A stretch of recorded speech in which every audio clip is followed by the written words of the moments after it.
भारतीय विदेश मंत्री एस जयशंकर और चीनी विदेश मंत्री वांग यी के बीच टेलीफोन पर हुई बातचीत। भारत ने स्पष्ट किया, सिर्फ पैंगोंग त्सो से काम नहीं चलेगा।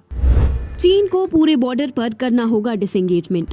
नमस्कार, TFI पर आपका स्वागत है और मैं दीक्षा नेगी आपको बताऊंगी कि भारत और चीन के विदेश मंत्रियों के मध्य हुई वार्ता में आखिर ऐसा क्या हुआ कि चीन को अब अपने कदम वापस लेने पड़ रहे हैं। भारत और चीन के बीच चल रहा गतिरोध धीरे धीरे कम हो रहा है, परंतु भारत ने एक बात स्पष्ट कर दी है कि सिर्फ पैंगोंग त्सो से काम नहीं चलेगा और चीन को पूरे बॉर्डर पर डिसएंगेजमेंट करना होगा। दोनों देशों के विदेश मंत्रियों की टेलीफोन पर बातचीत के बाद जारी बयान से यह स्पष्ट होता है। चीन द्वारा भारतीय विदेश मंत्री एस जयशंकर और उनके समकक्ष वांग यी के बीच टेलीफोन पर हुई बातचीत का संस्करण जारी करने के बाद भारत ने शुक्रवार को अपना संस्करण जारी किया। उसमें कहा गया कि द्विपक्षीय संबंधों में सुधार का रास्ता केवल सीमा पर शांति के साथ है और सामान्य स्थिति का माध्यम वास्तविक नियंत्रण रेखा यानी LAC के साथ साथ पूरे बॉर्डर पर डी-एस्केलेशन से ही किया जा सकता है। गुरुवार को चीन के वांग यी के साथ अपनी 75 मिनट की बातचीत में विदेश मंत्री ने कहा कि एस जयशंकर ने पूर्वी लद्दाख क्षेत्र में पैंगोंग त्सो के पास सेनाओं के डी-एस्केलेशन को अपनी बिंदुओं तक विस्तारित करने की आवश्यकता को रेखांकित किया। जयशंकर ने स्पष्ट संदेश देकर वांग यी से कहा कि शांति के लिए विघटन और डी-एस्केलेशन एकमात्र तरीका है।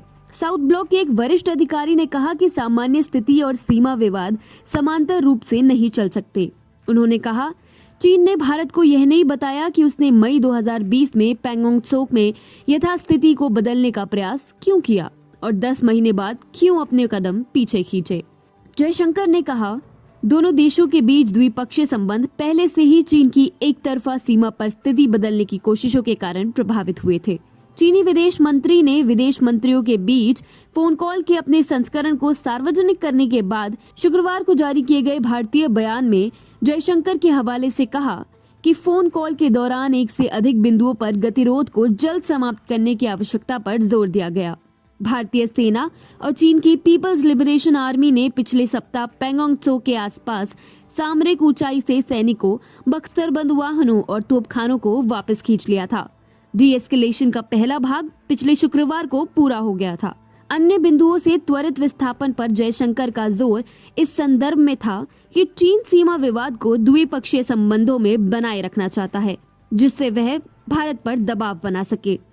कूटनीतिक शब्दजाल में यह एक सुझाव है कि भारत को द्विपक्षीय संबंधों को पटरी पर लाने के लिए सीमा विवाद को बीच में नहीं आने देना चाहिए, विशेषकर आर्थिक संबंधों को। पैंगोंग झील क्षेत्र में विघटन के पूरा होने का उल्लेख करते हुए EAM ने जोर दिया कि दोनों पक्षों को अब पूर्वी लद्दाख में LAC के साथ शेष मुद्दों को जल्द ही हल करना चाहिए, तभी शांति बहाली की दिशा में काम आगे बढ़ सकता है।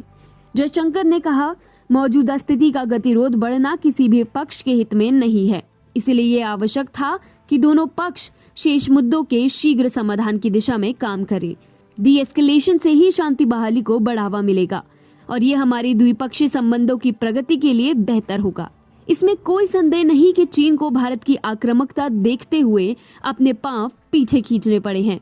अब स्थिति पहले की तरह नहीं है कि चीन आक्रामकता दिखाएगा और भारत कुछ एक्शन नहीं लेगा। आज का भारत किसी भी स्थिति का जवाब देने के लिए तैयार है, चाहे वो शांति के लिए रखा गया प्रस्ताव हो, बातचीत हो या युद्ध।